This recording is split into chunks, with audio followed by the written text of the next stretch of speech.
السلام علیکم ورحمۃ اللہ وبرکاتہ۔ میرے پیارے اور عزیز دوستو،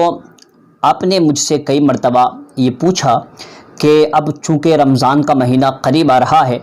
تو اب ہم نے جمعہ وغیرہ اور دوسری نمازیں، دیگر نمازیں، 5 وقتہ نمازیں اپنے گھروں پر ادا کر لی، تو اب ہم تراویح کس طریقے سے ادا کریں، تراویحوں کا اہتمام کس طرح ہونا چاہیے؟ یہ میرے بھائیوں نے بہت زیادہ مجھ سے سوال پوچھا تھا، اور میں نے آپ سے کہا تھا انشاءاللہ میں کوشش کروں گا کہ آج ہی یہ ویڈیو آپ کے سپرد کر دوں تاکہ لوگ پہلے سے انتظام کر لیں کہ ہمیں کس طریقے سے نماز تراویح ادا کرنی ہے۔ تو دیکھیے، میں بہت سارے فتاوے موجود ہیں، لیکن سب سے بہترین اور سب سے زیادہ ذی اعتماد جن کو علامہ ضیاء المصطفیٰ محدث کبیر کہا جاتا ہے، ان کی شخصیت ہے، لہٰذا ان کا فتویٰ اور ان کی طرف سے اعلان نامہ شائع کیا گیا وہ میں آپ کے سامنے پیش کر دوں۔ انشاءاللہ العزیز آپ کو پوری بات بخوبی سمجھ آ جائے گی اور آپ پھر کسی بھی قسم کا تذبذب کا شکار نہیں ہوں گے۔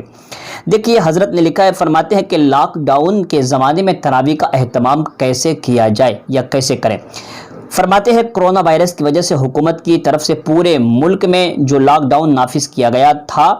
اب اس کی میعاد کو بڑھا کر 3 مئی 2020 تک کر دیا گیا ہے، جس کی وجہ سے لاک ڈاؤن رمضان المبارک کے کچھ ایام میں قائم رہے گا۔ ملک کے مختلف حصوں سے مسلسل لگاتار علامہ ضیاء المصطفیٰ صاحب کو فون آ رہے تھے، تو لہٰذا آپ نے ان تمام کی پریشانیوں کو سمجھتے ہوئے اور یہ مناسب سمجھا کہ ایک مختصر ہدایت نامہ جاری کر دیا جائے تاکہ جو لوگ بے چین اور بے قرار ہیں وہ اس سے ان کو تشفی اور تسلی ہو جائے، اور وہ اپنے حساب سے ان کو کیا کرنا ہے، آگے اپنی جو بھی قراردادیں کرنی ہے وہ اپنے حساب سے کر سکتے ہیں۔ دیکھیے، سب سے پہلے فرماتے ہیں نمبر 1، جو گورنمنٹ ہے اس کی طرف سے جتنے لوگوں کو مسجد میں نماز کی اجازت ملے وہ 5 وقتہ نماز باجماعت اور رمضان المبارک کی راتوں میں باجماعت تراویح کا اہتمام کریں، کیونکہ دیکھیے اب ہوگا کیا، دیکھیے پولیس آپ کے علاقوں میں آئے گی اور آپ کے یہاں کی پولیس آپ کو کتنا آرڈر دیتی ہے، آپ کے کتنے لوگوں کو الاؤڈ کرتی ہے، اس کے حساب سے آپ اپنی مسجد میں جائیں گے اور نماز تراویح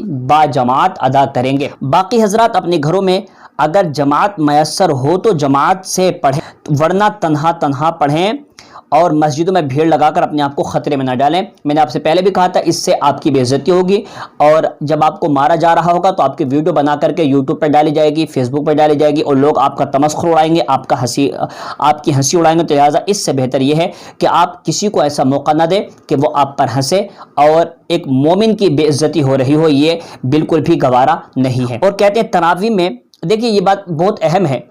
علامہ ضیاء المصطفیٰ صاحب کی طرف سے جو بات واضح کر دی گئی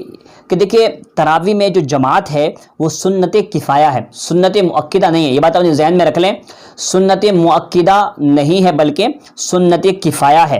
اس لیے اگر مسجد میں چند لوگ جماعت کر لیتے ہیں تو کافی ہے، وہ پورے محلے والوں کے لیے کافی ہو جائے گی۔ اگر مسجد میں چند لوگ جماعت کر لیتے ہیں تو یہ سب کے لیے کافی ہو جائے گی۔ باقی لوگ اپنے اپنے گھروں میں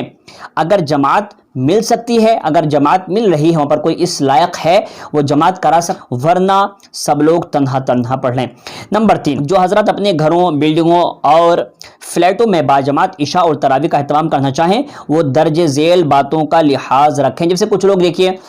جو کام کاج وغیرہ کرتے ہیں، جن کے فلیٹس ہیں، فلیٹ میں رہتے ہیں، یا پھر وہ لوگ اپنی بلڈنگز وغیرہ میں رہتے ہیں اور وہ چاہتے ہیں کہ ہماری یہاں پر بھی نماز عشاء اور نماز تراویح باجماعت سے چلتی رہے، چند لوگ مل کر کے، 4-5 لوگ مل کر کے ادا کرتے رہیں۔ اگر وہ یہ چاہتے ہیں تو ان کے لیے بھی بتایا گیا کہ سب سے زیادہ خیال رکھنے والی چیز یہ ہے کہ سنی صحیح العقیدہ، صحیح الطہارہ اور صحیح القرا،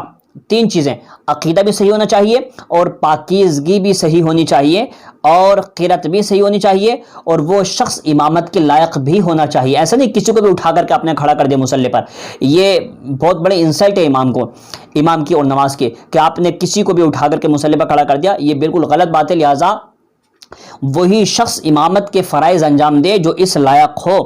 کہتے ہیں لائق امامت کو ہی بنائیں۔ اگر جامع شرائط امام نہ ملے، اگر آپ کو لگتا ہے کہ اس کے اندر شرائط نہیں پائے جا رہے، اگر وہ فاسق ہے، داڑھی نہیں رکھتا یا دوسری کچھ خرابیاں اس کے اندر موجود ہیں، تو پھر اس بندے کو امام نہ بنائیں۔ اس سے بہتر یہ ہے کہ آپ تنہا پڑھ لیں، کیونکہ اس کے پیچھے پڑھیں گے تو آپ کی نماز ہوگی مکروہ تحریمی، اور جب مکروہ تحریمی ہوگی تو مکروہ تحریمی کا مطلب ہوتا ہے کہ آپ کی نماز واجب الاعادہ ہوگی، آپ کو پھر دوبارہ سے اس کو ادا کرنا پڑے گا۔ تو بہتر ہے، کیوں آپ مشقت میں پڑھ رہے ہیں، بہتر ہے کہ آپ تنہا تنہا پڑھ لیں اور کہتے ہیں جماعت میں اتنے ہی لوگ رہیں کہ پولیس انتظامیہ کی طرف سے کوئی گرفت نہ ہو. اگر 5 لوگ کہا گیا تو 5 ہی لوگ رہیں، ایسا نہ ہو کہ 15-20 لوگ حاضر ہو جائیں اور پھر پولیس آئے اور وہ آپ کو دوڑا کر مارے یا پھر آپ کے اوپر کچھ نہ کچھ FIR درج ہو جائے، اس سے آپ کی بے عزتی ہوگی.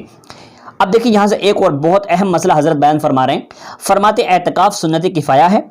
اعتکاف کا مطلب یہی ہے کہ شہر کا ایک بندہ بھی بیٹھ گیا، اعتکاف سنت کفایہ ہے کہ اگر سب ترک کریں گے تو سب سے مطالبہ ہوگا، اور شہر میں ایک نے کر لیا تو سب بری و ذمہ ہو گئے. لہٰذا اگر لاک ڈاؤن ہو تو مسجد میں زیادہ لوگ اعتکاف میں بیٹھنے کی کوشش نہ کریں اور اپنے آپ کو خطرے میں نہ ڈالیں. لہٰذا ایک آدمی وہاں پر بیٹھ جائے تو وہ پورے شہر کی طرف سے کافی ہوگا. یہ حکم نامہ جاری ہوا ہے علامہ ضیاء المصطفی کی طرف سے. مجھے امید ہے کہ آپ کو سارے مسئلے سمجھ میں آئے گا. اگر پھر بھی آپ کو کوئی ڈاؤٹس ہیں تو آپ مجھے کمنٹ باکس میں میسج کریں، انشاءاللہ اس کا جواب میں آپ کو ضرور دے دوں گا. السلام علیکم ورحمۃ اللہ وبرکاتہ.